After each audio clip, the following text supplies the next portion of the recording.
Hey everybody, it's Dr. Eric Balcavage. We're back for another edition of Thyroid Thursday, and today we're doing another lab interpretation. So I want to kind of walk through a series of labs on one of my clients and kind of show you the importance of getting the appropriate amount of thyroid hormone and how it can really change what's going on in your physiology. So this is a patient who was struggling with chronic signs and symptoms of hypothyroidism, and they actually had both hyper and hypothyroid signs and symptoms, from resistance to weight loss to GI problems, you name it, they had all the symptoms. And so when they showed up, TSH 9.92, total T4 is 4.7. So this is elevated. If total T4 at 4.7 is too low. Total T3 is 113. Free T4 is lab low at 0.77. Free T3 is 3.0 and reverse T3 is actually low. I know some people say the lower reverse T3 is, the better, but it's too low. So what were they taking? This person was taking 110 micrograms of T4 and they were taking 25 micrograms of T3. And so when you take a look at these numbers, their doctor was, and the patient is still symptomatic. Your TSH is 9.92. Like, what's going on here? Why is TSH so high? And I think the general consensus was, to keep going up with the amount of T3 in the system. But why is this person? Why is their TSH 9.92? Even though they're taking 110 micrograms of T4, 25 micrograms of T3, and essentially taking a day's worth of thyroid hormone that the body would generate. The body typically makes about 88 to 100 micrograms of T4, about 30 micrograms of T3. So why wasn't this person feeling better? Why was TSH at 9.92? Essentially what's happening here is they're not taking enough thyroid medication. Yes, their T3 looks normal, 113 and 3.0 for free T3, and that's because they took the thyroid medication T4 and T3 right before the blood draw. So if you take T3 before the blood draw, of course, it's going to make the T3 look better. But outside that time frame, there's not enough T4 in the system. That's why total T4 is 4.7. That's why free T4 is 0.77. And that's why reverse T3 is at 7.1. The person's not taking enough T4. The doctor, at some point, somebody saw that they weren't converting T4 to T3 and thought that the solution then was to provide more and more T3. And essentially what they did is created a more hypothyroid state in this person. So what about free T3 to free T4 ratio? I talk about that all the time. It's not valid because they're taking T3. So we're not really seeing what they're converting, okay? In the second set of labs, in this time frame, when I suggested to this person that instead of taking the medication dose, 110 T4, 25 micrograms of T3, I asked them to go back to their prescribing doctor and start weaning off of the T3 dosage. Now, that medical physician said no, that they were on the right dose. So we can only do so much. I don't prescribe. And so we started working on their diet, working on their macros, working on their GI tract, the lifestyle factors, and we get another set of labs done a couple months later. TSH is 7.60. Total T4 is up to 6.0. Total T3 is 116. Free T4 is 0.89. Free T3 is 3.1 and reverse T3 is 13.5. So what's happened here? The reason TSH has come down a little bit, the dose of the medication is exactly the same, but what's probably happening is she's actually absorbing more of the T4 medication that she's taking, which is why T4, free T4, and reverse T3 are going up.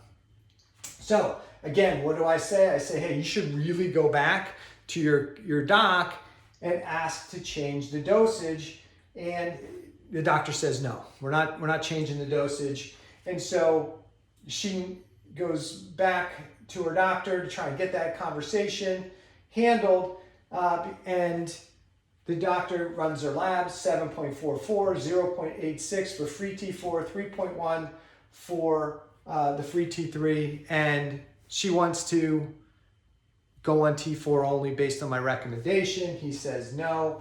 And so we're in a point where we're not making headway anymore. We're not making any more progress. We're kind of plateaued with our improvement. She's frustrated. I'm frustrated because I know a big part of what's going on here is that she's over-medicated or improper medication. So we have that conversation again. We have that conversation. I think we're going to be at a plateau. I don't know how much more I can help you change because the inappropriate thyroid medication strategy is inhibiting her physiology.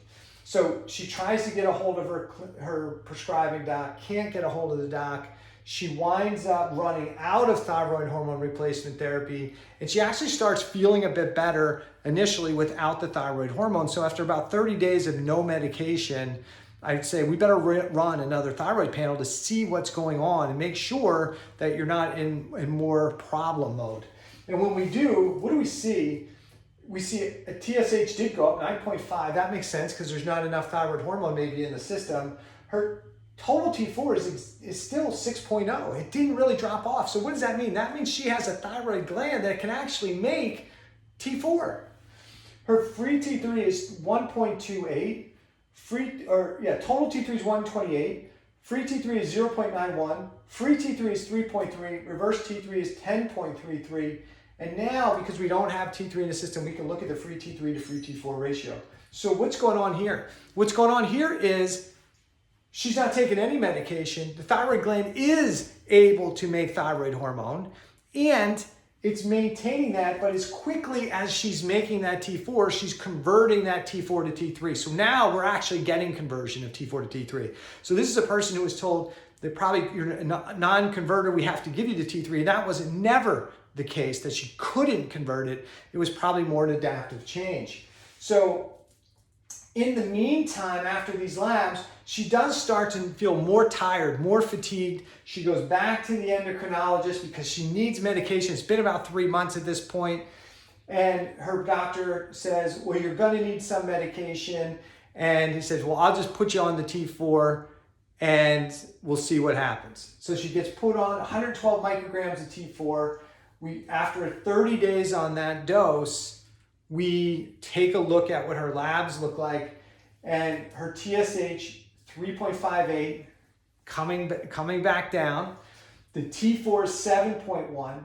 Total T3 is 114. Free T4 is 1.19. Free T3 is 3.2. Reverse T3 is 17.2, and the ratio is 0.32. And guess what? Losing weight, feeling and functioning better. This is a person who was on T3 medication who probably shouldn't have been on it. Yes, I understand why people did it. It doesn't seem like it's converting. Let's give you T3 and we'll help out the system. And you feel a little bit better, but then numbers start to look worse, so you start to feel worse. And so we'll just give you more then. And then you keep stacking up that T3. And as you add more and more T3 and sometimes T4, it creates more of a hyperthyroid condition in the body. You can drive the brain hyper, the body hypo, and at some point, this treatment actually becomes the problem. And so now we'll wait and see. We're going to give her another 60 days on that level and see how she does. If she hits the plateau, or what I call the stall, then I told her to get the blood work done at that point. If she's doing better, and she hits a stall or the plateau, that's the time we want to retest the labs. And many times what we're going to find is now that person is over-medicated because the thyroid gland is continuing to recover, make more T4. So the T4 the gland can make and the T3 that they're taking as a medication drives TSH too low. And when it drives TSH too low, then it shuts down T4 to T3 production in the gland, and it reduces the T4 to T3 conversion in the periphery. So here's another case where somebody maybe had good intent to try and fix or optimize somebody's T3, but in the process of trying to optimize their T3, they actually made the person have more symptoms, more problems, and probably that treatment was actually the biggest part of why they couldn't get well. If you have any questions, put them below wherever you watch the video, and I'll try and get answers to you. All right? Take care.